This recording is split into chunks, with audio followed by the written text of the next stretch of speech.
dari Billy Lintang. Mau nanya, kalau ada penjelasan tentang kitab Markus, di mana dalam kodeks asli hanya menulis sampai pasal 8. Mengapa dalam Alkitab sekarang ditulis sampai pasal 20?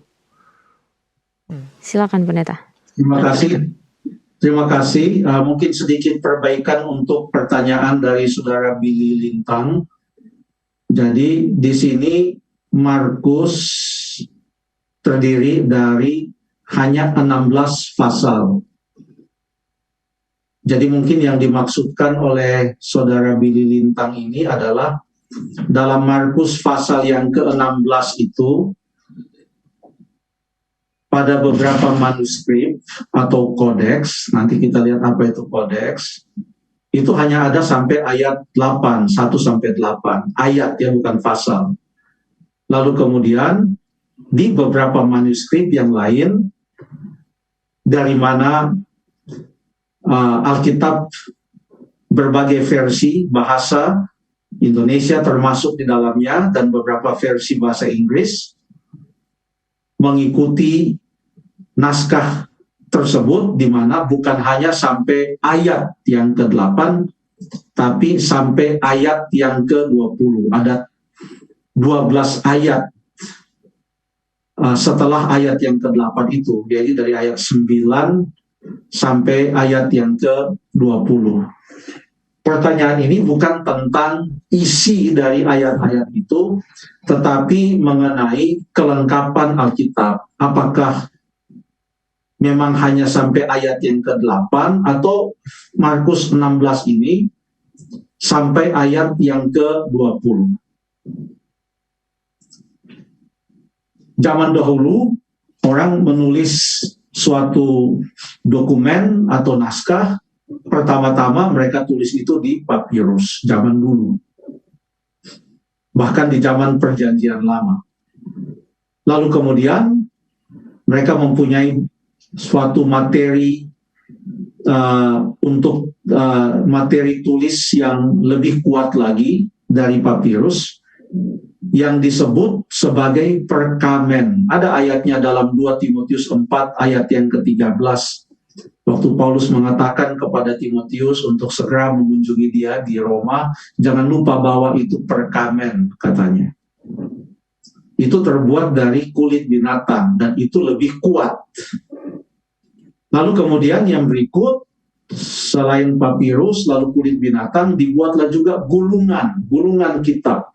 Bisa bermeter-meter panjangnya itu gulungan. Kalau dibuka lalu dibaca itu lumayan cukup panjang. Itu juga merupakan media di atas mana dituliskan berbagai dokumen, termasuk firman Tuhan. Lalu belakangan, setelah masa papirus, perkamen, lalu kemudian gulungan-gulungan kitab, maka ada yang disebut sebagai kodeks. Kodeks ini artinya media penulisan yang bentuknya seperti buku. Lembaran-lembarannya itu bisa terbuat dari papirus dan bisa juga terbuat dari perkamen atau kulit binatang. Dan ini lebih efisien, karena kalau itu gulungan kitab, itu dibuka sekian meter dulu, panjang, baru bisa ketemu dokumen yang mau dicari, atau suatu pernyataan, atau suatu kalimat yang mau dicari. Tapi kalau dibuat dalam bentuk kodeks, seperti sebuah buku, maka tidak usah dibuka sampai panjang-panjang. Bisa dilihat, dan itu lebih efisien untuk membacanya, dan juga lebih efisien untuk menyimpannya, dan juga lebih efisien untuk membawanya. Dalam istilah penulisan Alkitab, ada istilah yang namanya autograf. Autograf ini artinya naskah yang asli yang ditulis oleh si penulis Alkitab, di mana naskah itu setelah ditulis kemudian dikirimkan kepada orang tertentu atau jemaat tertentu atau masyarakat tertentu. Ya, itu disebut autograf. Nah, semua Alkitab atau kitab-kitab dalam Perjanjian Baru, karena ini bicara tentang kitab Markus, sekarang ini tidak ada yang namanya autograf. Artinya, kitab Markus atau buku yang ditulis oleh Markus, oleh tangan Markus yang dia tulis, nah itu tidak ada. Yang ada sekarang adalah salinan-salinan berdasarkan autograf itu. Dan salinan-salinan ini ditemukan di berbagai tempat. Ada banyak sekali salinan-salinan, ada yang lengkap, ada yang kurang lengkap, ya, di mana-mana. Tetapi Tuhan memelihara firman-Nya secara ajaib, sehingga pada waktu orang menemukan ada di sini, ada di sana, dan dicocokkan, ternyata hanya sedikit perbedaannya. Artinya, para penulis atau para penyalin, boleh dikatakan, scribe, atau para penyalin Alkitab itu menulis salinan-salinan Alkitab itu secara sangat berhati-hati, walaupun tetap terbuka pada beberapa kesalahan, tapi mereka telah menulis itu dengan sangat hati-hati, sehingga naskah-naskah itu walaupun ada di tempat-tempat yang berbeda, ditemukan pada tempat yang berbeda, pada tahun-tahun yang berbeda, tetapi kalau dicocokkan, maka hanya ada sedikit saja perbedaan, dan itu pun tidak bersifat sangat prinsipil sehubungan dengan ajaran Tuhan Yesus, atau sehubungan dengan firman Allah, sehubungan dengan kutipan-kutipan yang diambil dari Perjanjian Lama. Dan itu adalah merupakan sebuah keajaiban. Jadi pada saat katakanlah Markus menulis akan kitab Markus itu, yang pertama itu, kita tidak tahu ada berapa autograf yang dia tulis.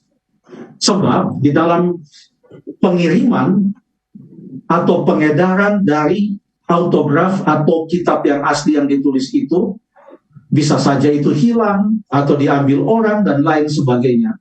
Sehingga para penulis Alkitab dahulu bisa menulis 2, 3 yang sama, dan itu akan disebarkan kemana-mana, lalu kemudian itu akan bertahan untuk beberapa tahun lamanya.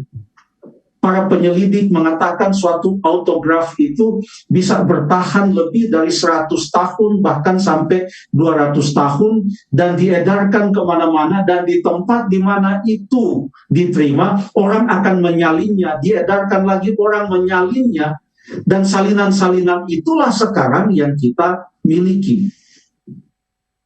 Dan ternyata walaupun itu bukan buku yang pertama yang memang saat itu ditulis, tetapi ayat-ayatnya masih menunjukkan ayat-ayat yang asli. Walaupun bukanlah buku atau papirus atau kulit binatang perkamen yang pertama yang dipakai untuk tulis, tetapi karena salinan-salinan itu dibuat dan tersebar di mana-mana, ditemukan dan dicocokkan, itu menunjukkan bahwa tidak ada perbedaan antara apa yang kita baca sekarang dengan apa yang dituliskan dulu oleh penulis Alkitab tersebut. Ada beberapa petunjuk Alkitab yang menyatakan petunjuk-petunjuk tentang kitab-kitab itu berpindah-pindah, artinya bermobilisasilah, terbawa kemana-mana, bukan hanya setelah ditulis disimpan dalam lemari dan dikirim kemana-mana, lalu kemudian orang datang, lalu orang temukan, oh pernah dia tulis tapi dia simpan dalam lemari. Semua surat dan buku yang ditulis di dalam Alkitab Perjanjian Lama ditulis dengan tujuan dikirimkan kepada suatu masyarakat tertentu, jemaat tertentu, atau orang tertentu. Dan bukan hanya itu saja, bukan hanya dikirim kepada seorang tertentu. Contoh kita baca dalam Kolose 4 ayat yang ke-16. Dalam Kolose 4 ayat yang ke-16 ada petunjuk di sana yang mengatakan, dan bila mana surat ini telah dibacakan di antara kamu, usahakanlah supaya dibacakan juga di jemaat Laodikea, dan supaya surat yang untuk jemaat Laodikea dibacakan juga kepada kamu. Ini membuktikan bahwa surat itu setelah dikirim ke satu jemaat, nggak tetap tinggal di jemaat itu. Jemaat itu setelah baca, mungkin mereka salin supaya mereka punya salinannya, mereka kirim itu kepada jemaat yang lain untuk baca, dan jemaat itu setelah baca dia salin lalu dia kirim, dan demikianlah tersebar kemana-mana firman Tuhan itu secara luar biasa. Itu bukti bahwa surat-surat dan buku-buku itu berpindah-pindah kemana-mana setelah ditulis, dibaca, dan disalin. Ada ayat yang lain lagi yang bisa memberikan contoh tentang hal ini. Kita buka di dalam, coba Jeffrey baca di dalam 2 Timotius pasal yang keempat, ayat yang ke-13. 2 Timotius pasal 4 ayat 13. ayat 13. Sementara itu sampai aku datang, bertekunlah dalam membaca kitab-kitab suci. 2 Timotius 4 Oh, 2 Timotius, ayat sorry. 13. 4 ayat 13, sorry. 2 Timotius 4 ayat 13. Ya. Jika engkau kemari, bawa juga jubah yang kutinggalkan di Troas, di rumah Karpus, dan juga kitab-kitabku, terutama perkamen itu.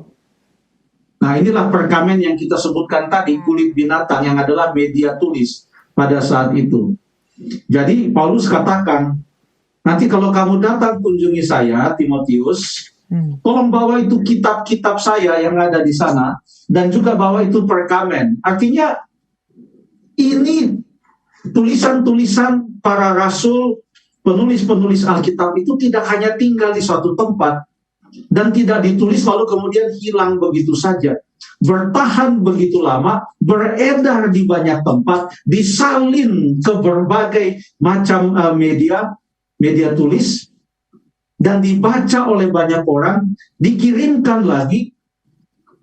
Demikianlah sampai kepada sekarang ini. Kita mempunyai sebuah Alkitab yang dapat dipercaya. Coba kita baca juga bagaimana berhati-hatinya para penulis Alkitab itu dengan surat-surat mereka supaya tidak dipalsukan. Coba kita baca dalam 2 Tesalonika 3 ayat 17. 2 Tesalonika 3 ayat yang ke-17. 17. Silakan. Ya, 2 Tesalonika 3 ayat 17. Dengan demikian, tiap-tiap manusia 2 Timotius, 2 Tesalonika saya bilang tadi ya. 2 2 Tesalonika 3 ayat 17. 2 Tesalonika 3 ayat 17. Salam Ya. daripadaku Paulus. Salam ini kutulis dengan tanganku sendiri. Inilah tanda dalam setiap surat, beginilah tulisanku. Terima kasih. Jadi ada sejenis tanda tangan. Kan begitu. Dia katakan, salam ini kutulis dengan tanganku sendiri. Inilah tanda dalam setiap surat, beginilah tulisanku. Kenapa Paulus mau memastikan untuk menunjukkan dia punya tanda tangan, entah dengan tulisan apa yang dia sampaikan yang sangat unik, yang hanya dia yang bisa buat itu. Kenapa dia lakukan itu? Karena coba kita baca masih di dalam 2 Tesalonika, pasal yang kedua, ayat yang kedua. Apa yang terjadi di sana? supaya 2 Tesalonika 2 ayat 2. 2 ayat Silakan. 2, supaya kamu jangan lekas bingung dan gelisah, baik oleh ilham roh maupun oleh pemberitahuan atau surat yang dikatakan dari kami, seolah-olah hari Tuhan telah tiba. Ini apa yang dimaksudkan dengan surat yang dikatakan dari kami? Berarti surat dari kami atau bukan? Dari Paulus atau bukan? Berarti bagaimana itu? Surat yang dikatakan dari kami. Itu artinya surat dari mereka atau bukan? Bukan. Bukan. Tapi surat yang seolah-olah dari mereka. Yang dikatakan dari kami. Surat-surat palsu. Makanya Paulus betul-betul mengatakan, ini tanda tangan surat saya seperti ini. Kalau ada yang kasih surat yang katanya dari saya, dari kami, tidak ada tanda tangan seperti ini, dan ajarannya itu beda, jangan kamu terima. Itu yang mau dikasih tahu kepada Paulus. Oleh Paulus.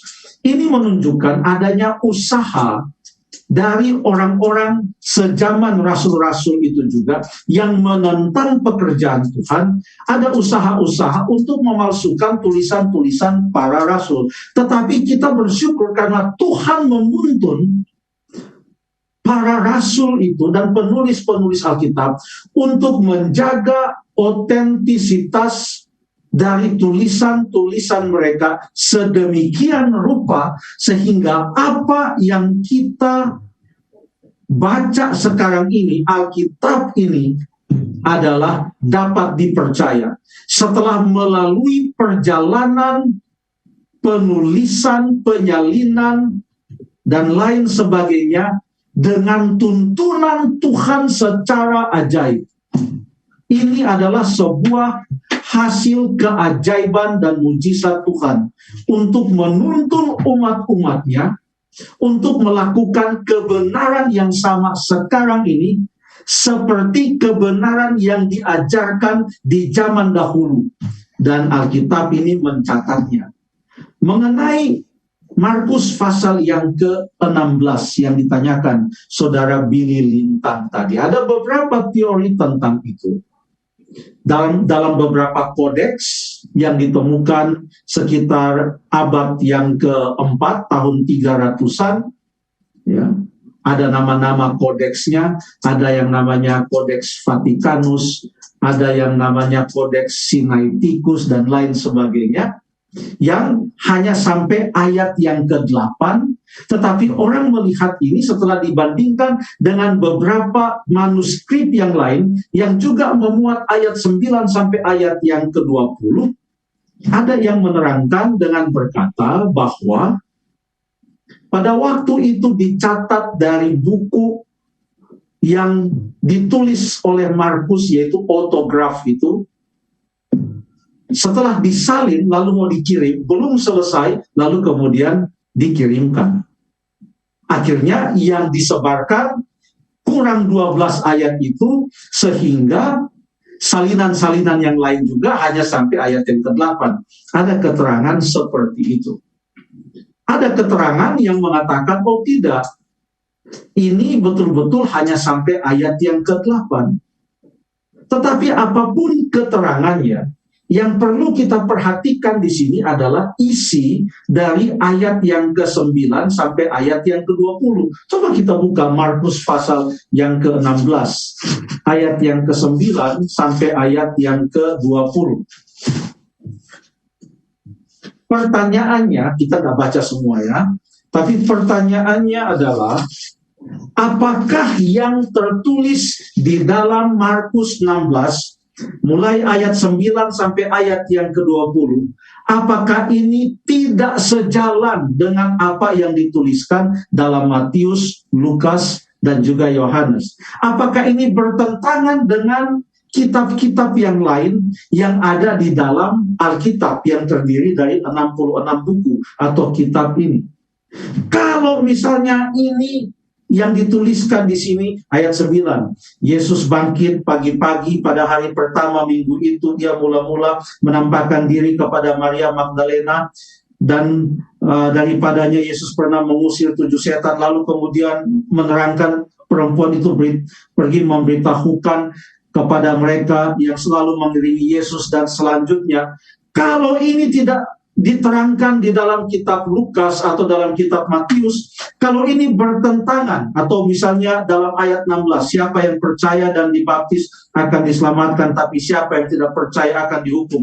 Kalau ini bertentangan dengan bahagian-bahagian yang ada di dalam Alkitab, kitab-kitab lainnya, maka kita curiga, apakah ini adalah merupakan firman Tuhan atau bukan.